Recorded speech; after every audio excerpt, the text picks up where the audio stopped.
ইসলামাবাদে দীর্ঘ আলোচনার পর কোনো প্রকার চুক্তি ছাড়াই পাকিস্তান ছেড়ে গেছে ইরান ও যুক্তরাষ্ট্রের প্রতিনিধি দল। এমন অবস্থায় আবারও শঙ্কায় পড়ল আঞ্চলিক পরাশক্তি ইরানের সঙ্গে বৈশ্বিক পরাশক্তি যুক্তরাষ্ট্রের বহুল প্রত্যাশিত 2 সপ্তাহের যুদ্ধবিরতি।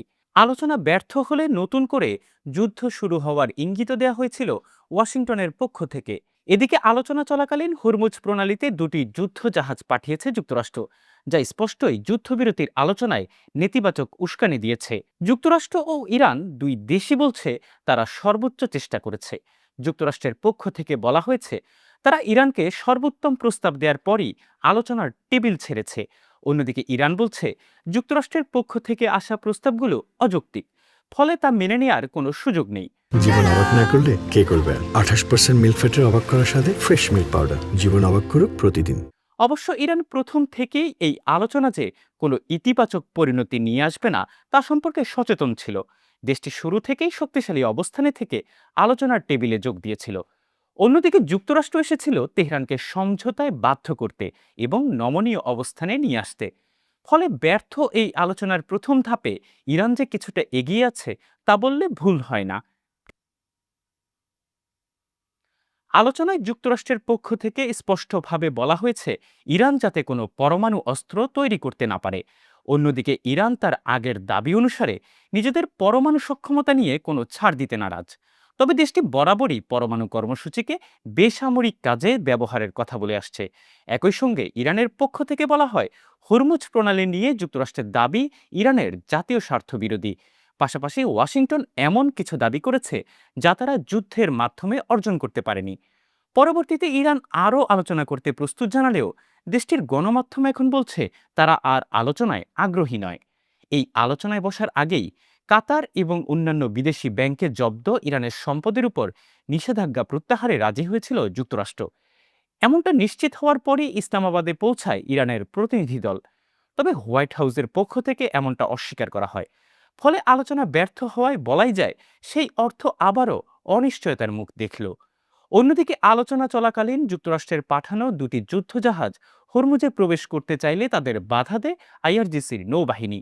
যদিও মার্কিন সেন্ট্রাল কমান্ড দাবি করেছে তারা হরমুজে প্রবেশ করতে পেরেছে, তবে তার সপক্ষে কোনো প্রমাণ হাজির করতে পারেনি। এমন অবস্থায় সবচেয়ে বড় প্রশ্ন হলো এখন কি হবে। ট্রাম্প যদিও দাবি করেছেন ইরান চুক্তিতে রাজি না হলেও বিজয় যুক্তরাষ্ট্রেরই হয়েছে। অন্যদিকে হরমুজে মার্কিন যুদ্ধজাহাজ প্রবেশের চেষ্টায় স্পষ্টই বোঝা যায় আলোচনার মাধ্যমে হরমুজ প্রণালী উন্মুক্ত করে দেওয়ার যে সম্ভাবনা তা অনেকটাই সীমিত হয়ে আসছে। এর আগে মার্কিন প্রেসিডেন্ট ডোনাল্ড ট্রাম্প ইরানকে সতর্ক করে জানান অস্থায়ী যুদ্ধবিরতির অংশ হিসেবে পাকিস্তানে আলোচনা ব্যর্থ হলে দেশটি নতুন হামলার সম্মুখীন হতে পারে। ইরানের উপপররাষ্ট্রমন্ত্রী কাজেম গারিবাদি জানান ইরান আলোচনার সফলতা ও ব্যর্থতা উভয় পরিস্থিতির জন্যই প্রস্তুত আছে। ইরানের এই নেতা জানান যুক্তরাষ্ট্রের সঙ্গে পূর্ববর্তী আলোচনাগুলোর অভিজ্ঞতার আলোকে এবার তেহরান বর্তমানে যে দাবিগুলো তুলেছে তা আগের দাবিগুলোর চেয়ে সম্পূর্ণ ভিন্ন। এ সময় তিনি ওয়াশিংটনের ঐতিহাসিক প্রতারণা ও প্রতিশ্রুতি ভঙ্গের ধারাবাহিকতার কথাও মনে করিয়ে দেন। তাছাড়া দেশটির পররাষ্ট্রমন্ত্রী আব্বাস আরাকচি জানিয়েছিলেন যুক্তরাষ্ট্রের প্রতি পুরোপুরি অবিশ্বাস নিয়েই ইরান আলোচনায় বসছে।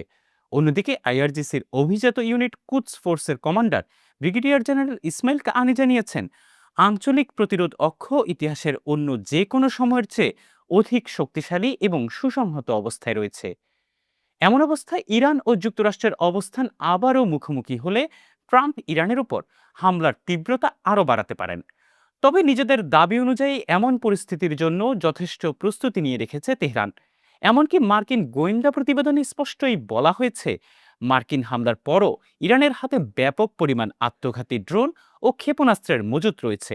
ফলে পারস্য উপসাগরে অবস্থান করা মার্কিন বাহিনী এবং মধ্যপ্রাচ্যের মার্কিন ঘাঁটিগুলো আগের তুলনায় আরও ব্যাপক হামলার শিকার হবে। মার্কিন পররাষ্ট্র দপ্তরের সাবেক মধ্যপ্রাচ্য বিষয়ক আলোচক অ্যারন ডেভিড মিলার জানান যুক্তরাষ্ট্র ও ইরানের মধ্যে ২১ ঘন্টার আলোচনা কোনো চুক্তি ছাড়াই শেষ হওয়ার পর ইরানই সবচেয়ে সুবিধাজনক অবস্থানে রয়েছে। দেশটি ছাড় দিতে কোনো তাড়াহুড়ো করছে না। তেহরান আঞ্চলিক নিরাপত্তা ও স্থিতিশীলতাকে ক্ষুণ্ণ করার এক ভয়াবহ ক্ষমতা দেখিয়েছে। ফলে মার্কিন ও ইসরায়েলি সামরিক হামলার ঝুঁকি সত্ত্বেও তেহরান ভূগোলকে অস্ত্র হিসাবে ব্যবহার করে শক্তিশালী অবস্থানে রয়েছে। এদিকে কোনো অবস্থাতেই ইরানকে নমনীয় করা না গেলে দেশটির উপর ট্রাম্প নৌ অবরোধ প্রয়োগ করতে পারেন বলে ইঙ্গিত দেওয়া হয়েছে, যার ফলে পূর্বের হুমকি অনুসরণ করে দেশটির খার্ক দ্বীপ দখলের জন্য স্থল অভিযান পরিচালনা করতে পারে পেন্টাগন। কট্টর ট্রাম্পপন্থী বলে পরিচিত লেক্সিংটন ইনস্টিটিউটের জাতীয় নিরাপত্তা বিষয়ক বিশেষজ্ঞ রেবেকা গ্রেন্ট জানান, ইরান হুরমুজ প্রণালীর উপর নিজেদের নিয়ন্ত্রণ বজায় রাখলে এই প্রণালী দিয়ে কি আসা যাওয়া করবে আর কি করবে না তার উপর মার্কিন নৌবাহিনী নিয়ন্ত্রণ করতে পারে। এক্ষেত্রে খারদ্বীপ বা ওমানের পাশে সংকীর্ণ অংশটি পার হতে চাইলে মার্কিন নৌবাহিনীর অনুমতি নিতে হবে। এই ধারণাটি বেশ পছন্দ করেছেন ডোনাল্ড ট্রাম্প, আর তা জানিয়েছেন খোদ তার মালিকানাধীন ট্রুথ সোশ্যালে। তবে এখানে সমস্যা অন্য জায়গায়। ট্রাম্প মনে করছেন এই যুদ্ধে ইরান একাই লড়ছে, তবে পরিস্থিতি সম্পূর্ণ ভিন্ন। এরই মধ্যে গোয়েন্দা প্রতিবেদনে জানা গেছে, চীন আগামী কয়েক সপ্তাহের মধ্যে ইরানকে নতুন আকাশ প্রতিরক্ষা ব্যবস্থা সরবরাহের প্রস্তুতি নিচ্ছে। অন্যদিকে রাশিয়াও ইরানকে গোপনে সামরিক সহায়তা দিচ্ছে বলে আন্তর্জাতিক গণমাধ্যমের প্রতিবেদনে উঠে এসেছে। ফলে ট্রাম্পের নৌ অবরোধ যে কঠিন প্রতিরোধের মুখোমুখি হতে যাচ্ছে, এ ব্যাপারে অনেকটা নিশ্চিত করেই বলা যায়। তাছাড়া মার্কিন নৌবাহিনী যদি হরমুজ দিয়ে ইরানের অনুমতি সাপেক্ষে চলাচল করা জাহাজগুলোকে মোকাবেলা করতে চায়, সেক্ষেত্রে চীন রাশিয়ার পাশাপাশি মার্কিন মিত্র হিসেবে পরিচিত ভারত ও পাকিস্তানের জাহাজগুলোকেও প্রতিরোধ করতে হবে, যা আন্তর্জাতিক কূটনীতিতে ওয়াশিংটনকে আরও চাপে ফেলবে। তাছাড়া এখন পর্যন্ত ইসরায়েল ছাড়া প্রতিটি দেশই চাইছে এই যুদ্ধবিরতি যেন টিকে থাকে। ফলে নতুন করে সংঘাতে ট্রাম্প শক্তিশালী আন্তর্জাতিক সমর্থন পাবেন না, এমনটাও ধারণা করা হচ্ছে।